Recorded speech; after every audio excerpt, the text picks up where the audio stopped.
L'économie ivoirienne montre de solides signes de résilience de la vie d'une mission du Fonds monétaire international FMI en Côte d'Ivoire depuis quelques jours et après une séance de travail avec la ministre Kabaniali. Notre travail n'est pas encore fini, mais il semble que l'économie continue à faire preuve de résilience, une croissance solide qui permettra à la Côte d'Ivoire d'augmenter davantage le standard de vie des peuples et d'atteindre aussi une transformation plus profonde de l'économie vers 2030. La ministre de l'économie, du plan et du développement de réaffirmer la volonté du gouvernement de continuer à travailler pour le développement de la Côte d'Ivoire et pour le bien-être des Ivoiriens. Nous avons pu regarder ensemble l'état de la préparation du prochain PND,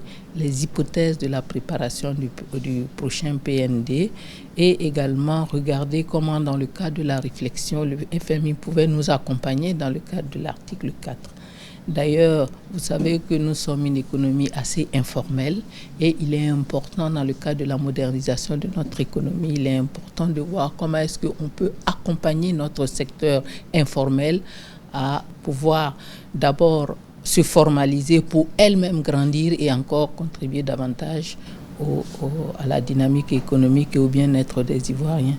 La Côte d'Ivoire s'est engagée dans un programme économique et financier triennal avec le Fonds monétaire international FMI depuis 2023. Au menu, 2 instruments, à savoir la facilité élargie de crédit et le mécanisme élargi de crédit. C'est ce programme qu'une mission du FMI vient évaluer périodiquement. Expertes notamment en vente de biens immobiliers, les agences immobilières agréées de Côte d'Ivoire ont réaffirmé leur volonté de rétablir la confiance dans leur écosystème. C'était ce jeudi à la double cérémonie de célébration des 60 ans de la Chambre du droit des affaires et de l'immobilier CDAIM et de la première édition des agences immobilières agréées. Occasion pour la présidente de la CDAIM de lever un coin du voile sur quelques réalisations de sa structure. En 60 ans, la CDAIM a contribué entre autres à l'harmonisation des actes administratifs et des documents professionnels, à la rédaction d'un code de déontologie, à la reconnaissance de nos agences au niveau national, à la rédaction de projets de décrets sur nos honoraires, à la mise en place d'une disposition sur les garanties des loyers impayés avec notre partenaire Sarah Assurance.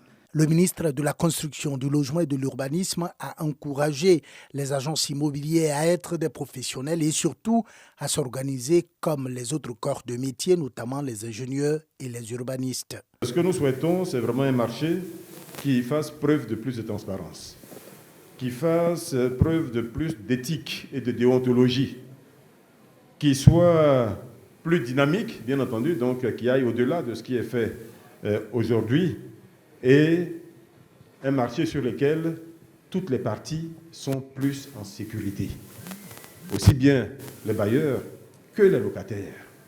Et nous comptons sur vous, Madame la Présidente, pour créer cet environnement. La double cérémonie de célébration des 60 ans de la Chambre du droit des affaires et de l'immobilier et de la première édition des agences immobilières agréées, ce sont surtout des expositions pour donner de la visibilité aux acteurs du secteur et aussi des panels d'experts pour réfléchir sur les défis et les opportunités des agents immobiliers. 80% de la population n'est pas raccordée au réseau d'égouts de la ville d'Abidjan. Pour une meilleure gestion de ce type d'assainissement, vidangeurs, entreprises de fosses septiques et autres parties prenantes se sont retrouvés pour plancher sur la stratégie de mise en conformité des installations et le financement pour l'amélioration de l'accès aux services d'assainissement non collectif. L'activité qu'on mène, c'est déjà vider des fosses septiques qui sont dans les ménages. Et quand on collecte, il faut aller vider quelque part. Donc déjà, nous, ça nous arrange parce que si on n'a pas de coin où aller dépoter, on va prendre les raccourcis pour vidanger un peu partout dans la ville. Et ça, c'est pas bon pour la santé. Le secteur a été négligé pendant un bon moment. Et donc, pour une bonne prise en main, il faut des mécanismes pour mieux prendre en charge l'assainissement non collectif. Une bonne gestion des eaux usées pour un cadre de vie sain. Le projet s'inscrit dans le cadre de la promotion de l'accès aux services d'assainissement autonome en milieu urbain. Le gouvernement a investi dans les stations de boues de vidange pour pouvoir recueillir ces boues issues de ces fosses-là. Et ces boues sont traitées et valorisées. D'où l'implication du secteur privé qui doit prendre sa part dans la gestion de cet assainissement non collectif pour nous permettre de valoriser les produits issus, n'est-ce pas, de cet assainissement. Le gouvernement est là pour soutenir ce secteur-là, pour faire, n'est-ce pas, la promotion de cet assainissement non collectif. La loi sur le code de l'hygiène et de la salubrité a été promulguée en novembre 2023. Le directeur de cabinet du ministre de l'Hydraulique, de l'Assainissement et de la Salubrité invite les populations à se l'approprier en vue d'un environnement à assainir.